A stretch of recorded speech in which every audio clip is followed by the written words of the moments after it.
Good morning, friends. I hope you're well. Today, I want to talk to you about something that's very important as we go for this walk, right? And that is going to be why testing your water regularly for bacteria is really, really important, right? Let's get into it.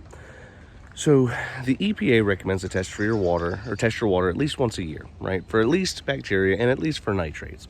And the reason why is that nitrates can come into your water through fertilizers, farmland, etc.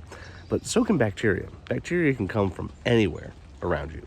There's two different types that most people will test for, right? First one is total coliform. The second one is E. coli. Total coliform is going to be basically kind of a blanket statement for bacteria, but basically how it's usually presented is as nausea. Now, E. coli, that's the nasty one that everybody hears about from like Chipotle and all the other companies that had E. coli breakouts. That's the one that comes from fecal matter. That's a big no-no. You don't want that to be in your drinking water. Now, you want to test your water regularly. And if, for example, bacteria comes back positive, it's very simple to treat. Basically, the first step is you do a chlorination. If chlorinations don't work, that's fine. Next step is an ultraviolet light, and that usually will solve the problem. But if you do nothing, guess what? Now you're going to be drinking bacterial water, and that's kind of gross, right? So EPA recommends to test once a year. This particular client that I had, he moved in a while ago, and he's like, well, I never really tested it when I moved in. Let's go ahead and get a test and see kind of what we're working with. So he tested the water. Everything came back clean except for bacteria. All right, again, no big deal. We can fix that.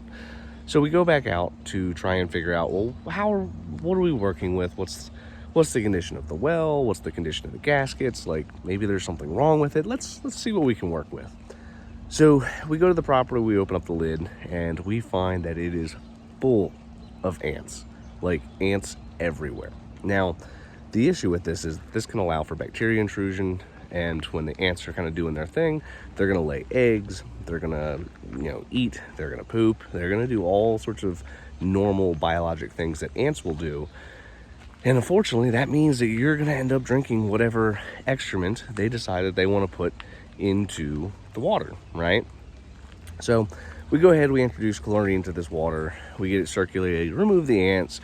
And generally, if the conduit's not broken on the well, where the ants will come from is going to be the gaskets in the well itself, or on the lid itself, right? So the gasket either on the base, right where it connects to the casing, or where the two pieces of the cap touch, right?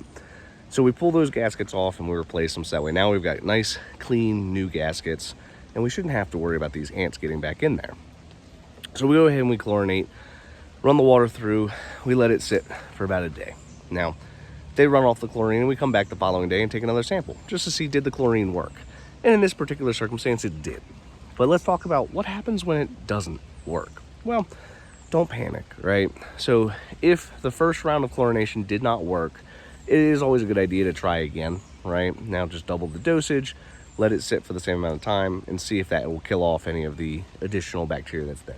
If 2 times of chlorination don't work, well, now it's time to consider an ultraviolet light. That'll usually solve almost every single one of your problems, right? As long as you change the bulb and you put a sediment filter in front of it, you should be fine. Now, why do ants keep seeming to show up in the water these days? Well, this just time of year is usually where I find most of my ants, right? So this is usually where you'll find that most ants are starting to live in wells and most wasps are starting to live in wells as well. Just kind of how bugs are, right? They come in seasons, they do their thing. So this is just a little reminder to make sure that you check your well, right? Because you never truly know what's in your drinking water unless you test for it, right? Most of these tests, if you hire somebody to do it, they can be quite expensive, but a lot of labs will allow you to come collect the bottle. They'll tell you how to take the sample. You go back to your home, and then you take the sample, bring it back to them, and then they can tell you what's going on, right? There are kits that you can find on Home Depot and Amazon that will also kind of give you an idea of what you're working with. Those kits work, right? Now, sometimes they're not as accurate, but they still function just the same. So you could also use those to kind of get like a little baseline idea of what you're working with. So, all right, now we know this well was in good shape. Well, what happens if your well's not in good shape? You can run into the same issue, except for you can also get a lot more of the other contaminants, such as like grass clippings and stuff like that, getting into your well too. So if you don't have a secure 2-piece well cap with a secure conduit, you're basically just asking for this to continually happen to you over and over and over. So it's a good idea to make sure that you look at your well, see, do you have a one-piece cap? Is it attached? Is it loose? Is it broken?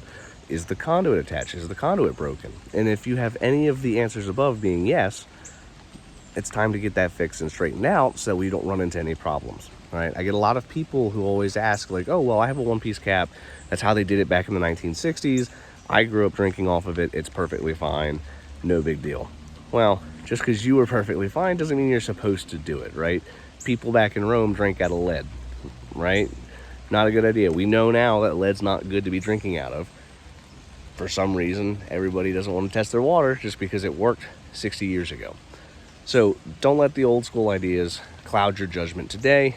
The goal of this video is just kind of remind you, test your water, think about what's going on inside of your drinking water. I hope that you have at least a contract or have at least talked to somebody about testing your water. Leave a comment below. Tell me, have you tested your water? And if so, how regularly do you test your water? I think it's very important that everybody starts to see the frequency in which other people are testing their water too. Leave a comment below. I have more videos posted every day on the world of well and septic. If you enjoy this video, hit that like button, hit subscribe. Till next time, guys.